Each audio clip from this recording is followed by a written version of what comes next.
Zakir Thaver. I'm one of the two producers of the film on Abdus Salam, which is called Salam, the first blank Nobel laureate.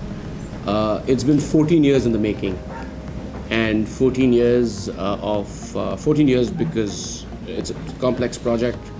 Took a great deal of researching, developing, tracing archives. We had to travel to several places on the globe, build a rapport with people who knew Salam, and we did this for about 12 years. 12 years of amassing archives, getting to know people, talking with them on camera. And then there came a time when we needed someone to put it all together, put together this complex sort of mass of a whole lot of archives on Abdus Salam. And so enter Anand Kamlakar, someone put us in touch, and then he came on board as our director, editor. So I'm Anand Kamlakar. I'm the director and editor and camera person of the film. I'm a Brooklyn-based filmmaker. I've been making films for the last 20 years or more right here in Brooklyn. And Zakir and Omar came with this project to me through an acquaintance, and when they spoke to me about the film and their dedication that they had it going at it for like the last 12 years, I was really impressed. And then when I did my research on Salam, I found out that it was a very rich and layered life that this person had led, and it just spoke to me and was very inspirational, and I thought that this would make into a great film because there were so many layers, there's so much complexity to this person.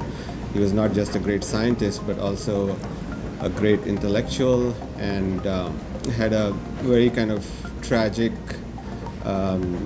life as a result of something which should not have made any difference to his contribution in terms of what he gave us, especially in the field of science. This is the scientific age. You cannot escape it.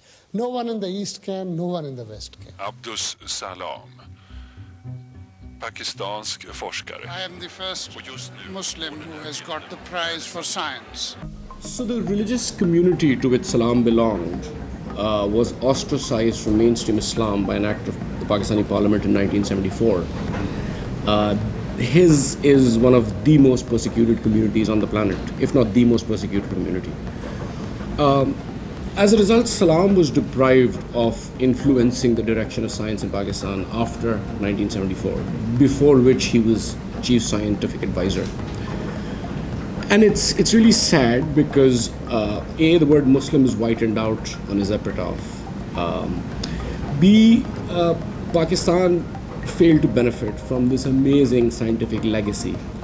Where Salam was from, the village he was from, the students in the school do exceptionally well and take this great interest in science. It's because this intellectual giant also went to the same school, right? He's such an inspiration. One of the illustrious delegates from one of the rich countries, he said, Professor Salam, physics is the Rolls Royce of sciences. What your country needs is a bullock cart. And whatever he did, first and foremost, was for the benefit of the people. Salam is nowhere to be found in children's books. Only a few have heard of his name. He stayed loyal to Pakistan until the end. I can't say that I heard him criticize Pakistan. So yeah, because of religious prejudice, Pakistan lost out on capitalizing on what was an amazing scientific legacy, what was an amazing inspirational story to so many Pakistanis.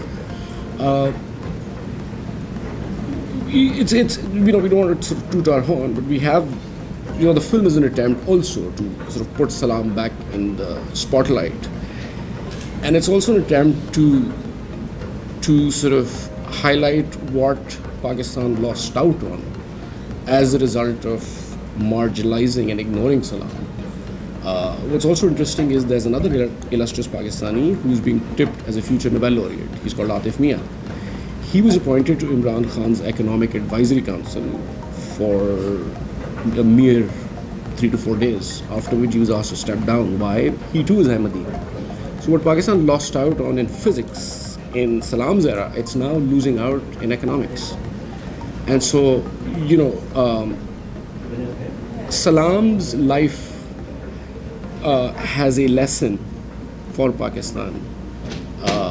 which is, if you persecute minorities, you will lose out on knowledge.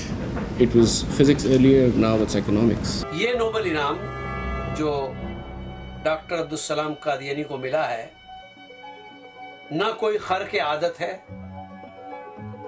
ना इंसानी तारीख का कोई गैर मामूली मोजज़ा। मैं मुसलमान पैदा हुआ, मैं मुसलमान होकर मरूंगा। His trump card was to declare the Ahmadiyas as a sect outside Islam. कि अहमदियों का मसला इसी दौर में जो 90 साल से चल रहा था वो इसी वक्त में हुआ। The day that you declared me to be a non-Muslim, you made me a second-class citizen. So the challenge was, how do we put all this stuff together while making a film that will respond to as many people as possible? Initially, we started making a film which was much more about his scientific work.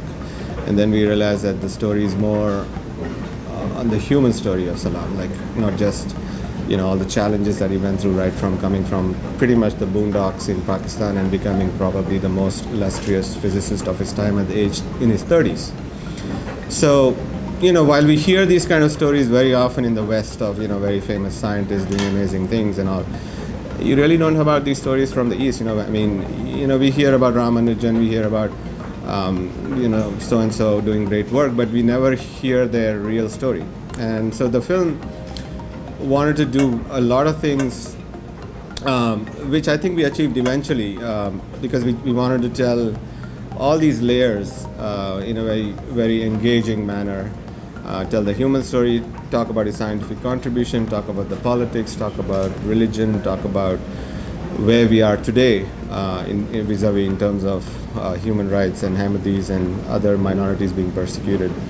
So we set ourselves to do a lot in this film, and I think we pulled it off. And that's what we've been hearing from our audience members, that the film is a very emotional film, but also is a very layered and rich and complicated story. He's a very tragic figure, but then that is his greatness. We, the present generation, seem to have inherited a house which has no windows, and its walls are very high.